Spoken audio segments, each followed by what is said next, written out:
بسم اللہ الرحمن الرحیم۔ نماز عید کا طریقہ کیا ہے؟ تو نماز عید میں کیونکہ نیت نماز کے لیے شرط ہے، تو سب سے پہلے نیت اس طرح کیجئے۔ نیت اصل میں تو دل کے پکے ارادے کا نام ہے نیت، اور دل میں ارادہ ہوتے ہوئے زبان سے کہہ لینا یہ بھی بہتر ہے۔ یوں نیت کرے کہ میں 2 رکعت نماز عید الفطر یا عید الاضحیٰ کی نیت کرتا ہوں، 7-6 زائد تکبیروں کے، واسطے اللہ تعالیٰ کے یا بندگی اللہ تعالیٰ کی، پیچھے اس امام کے۔ پھر اس کے بعد کیا ہو کہ دونوں ہاتھوں کو اٹھائے، اللہ اکبر کہتے ہوئے کانوں تک اٹھائے، اور پھر اللہ اکبر کہتے ہوئے ناف کے نیچے ہاتھ باندھ لے۔ اس کے بعد ثنا، امام مقتدی سب ثنا پڑھیں گے، سبحانک اللہم و بحمدک و تبارک اسمک و تعالی جدک ولا الہ غیرک۔ اس کے بعد پھر کانوں تک ہاتھ اٹھائیں اور اللہ اکبر تکبیر کہتے ہوئے پھر ہاتھ لٹکا دیں۔ پھر تیسری بار تکبیر اسی طرح ہاتھ اٹھائے کانوں تک اور پھر ہاتھ لٹکا دیں۔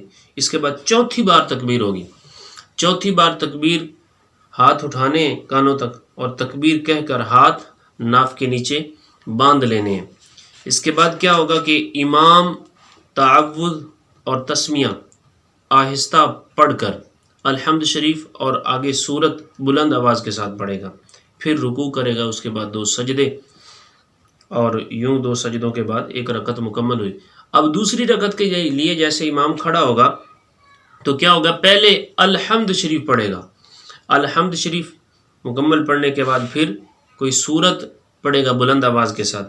اس کے بعد 3 مرتبہ امام تکبیر کہے گا، 3 مرتبہ ہی ہاتھ اٹھائے گا اور تکبیر کہے گا، اور تینوں مرتبہ ہاتھ لٹکا دے گا نیچے، ہاتھ باندھنے نہیں۔ اور چوتھی بار کیا ہوگا کہ ہاتھ اٹھانے نہیں، تکبیر جو کہی جائے گی وہ رکوع کے لیے ہوگی تو رکوع میں چلا جانا ہے۔ تو یوں رکوع کے بعد پھر قومہ کھڑا ہونا ہے، اس کے بعد پھر 2 سجدے، اور یوں التحیات اور پھر درود و سلام اور دعائے مسورہ پڑھ کے یوں نماز مکمل ہو جائے گی۔ اور ہر 2 تکبیروں کے درمیان، جو نماز عید الفطر میں یا نماز عید الاضحیٰ میں تکبیریں کہی جاتی ہیں، ہر 2 تکبیروں کے درمیان جہاں پہ کچھ نہیں پڑھنا، تو کیا ہے 3 بار سبحان اللہ کہنے کی مقدار چپ کھڑا رہنا ہے۔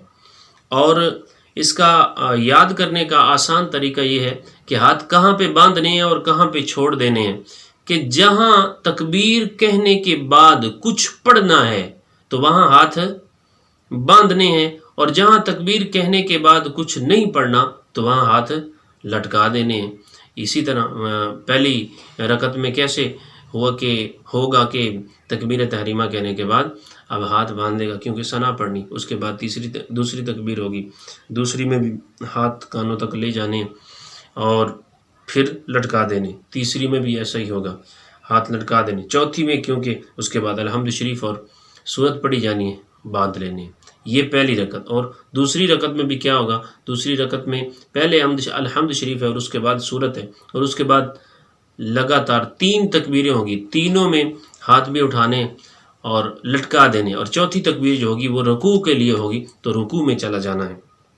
تو یوں اس انداز کے ساتھ نماز جو ہے، نماز عید الفطر وہ ادا کی جائے گی۔